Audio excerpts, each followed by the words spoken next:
and This episode is brought to you by conversational pace with support from Tantrums packs. Thank you so much to Tantrums for sponsoring this TRE coverage. Go check out the Crest pack. They've got some fun stuff cooking up for the summer. Be on the lookout. Head over to tantrums.com to learn more. But most of all, just want to thank them for helping us be at TRE and talk to you about shoes. We have Salomon 2026, and this was one of the brands that I feel like I actually saw more than I was expecting. How come? Well, we're going to talk about 4 shoes, but we actually saw 7. We saw 6. Unfortunately, we saw 6. We saw 6, and we can talk. There's 3 we can't talk about yet. Yes. But there's 4 that we can talk about that are actually There's exciting. stuff to talk about. Yeah. So all right, let's get into it. First off, the AeroGlide Gravel 4. AeroGlide Gravel 4. I feel like the 3 last year was one of the surprise hitters of the year across the road and gravel range. Salomon's really leaning into the gravel range, not because I like the way they described it. They're like, not because we think the future is like gravel and people are going to start getting rid of paved roads, blah, blah, blah, but more so with a gravel shoe, you can wear it anywhere. So if you're like a newer introductory to trail runner, you live in a city, you do a lot of road to trail, you're traveling, you need that one shoe, AeroGlide Gravel 4. And the, I forget the name of the midsole foam, but... Well, it's Optifoam. Optifoam. The Optifoam is, it is pretty sweet, actually. I think this... You got to try it on.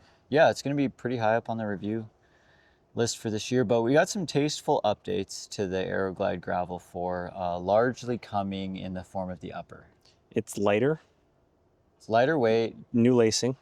So we've got Quick Lace Neo. And I kept wanting to be like Neo, like the Matrix. Like this lacing system is the one. There is no spoon. There is no loop, swoop, and pull. I thought the lacing system just looked cool. Yeah. It kind of looked like a sweatshirt hoodie tie. Yeah. And the pocket that you tuck the laces in, honestly didn't look very like productive because it was so far down, but it looked cool. Yeah, it was hard, like looking at the shoe, and we'll put it in the B-roll, it was hard to distinguish like where the tongue ended and like the material for the vamp began. Yeah, because it was kind of, There was almost like, no like a dust stitching cover. on there. Yeah.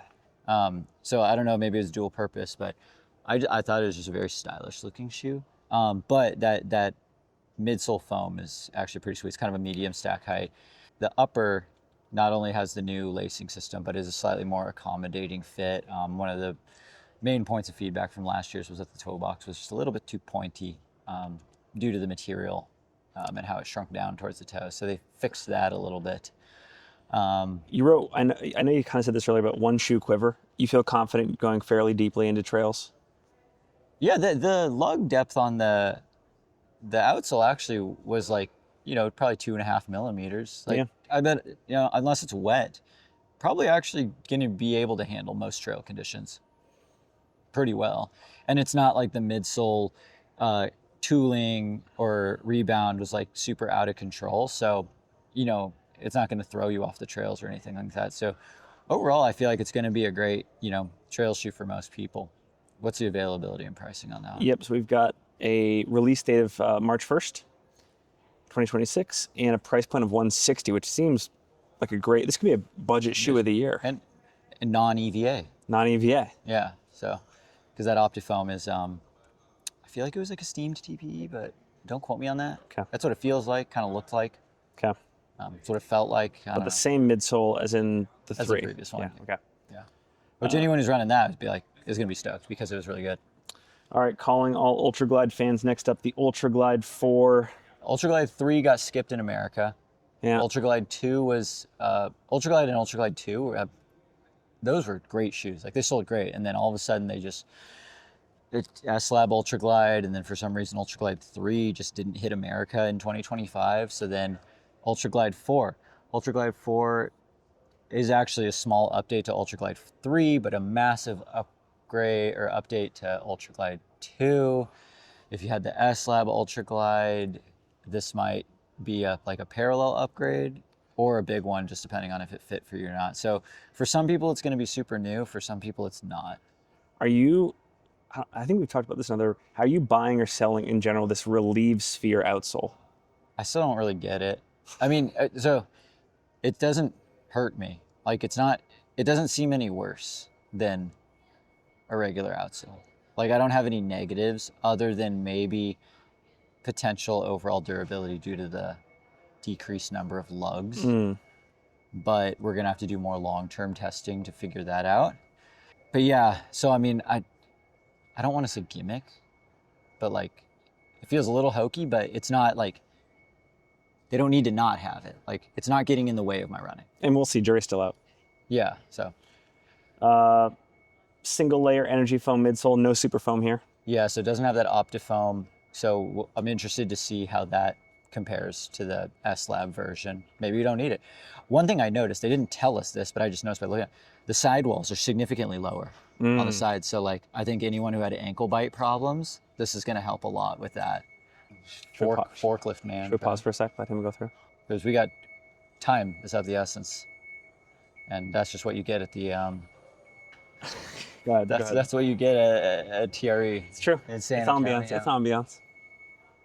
Interesting that the S-Lab and the regular have the same exact outsole and that like the Relieve Sphere Tech is not reserved for the S-Lab. Because wouldn't you think that that would be an S-Lab upgrade? Yeah. But instead they both get it. I'm also in, it's interesting that that Neo lacing system isn't being like spread across all the lines and like this is just getting quick laces here. Just because only the Neo lacing goes to the gravel line. Yeah. Okay. And I don't know if it's because like the hold is better with the classic Salomon quick lace, but this one gets the classic Salomon quick lace. I would say like a more traditional mesh upper. Yeah. We don't have the full knit like S-Lab collar. You actually get a tongue, which anyone who had the Ultraglide 2 will understand that. So then they get the bigger lace garage, etc. Seemed like a nice upper.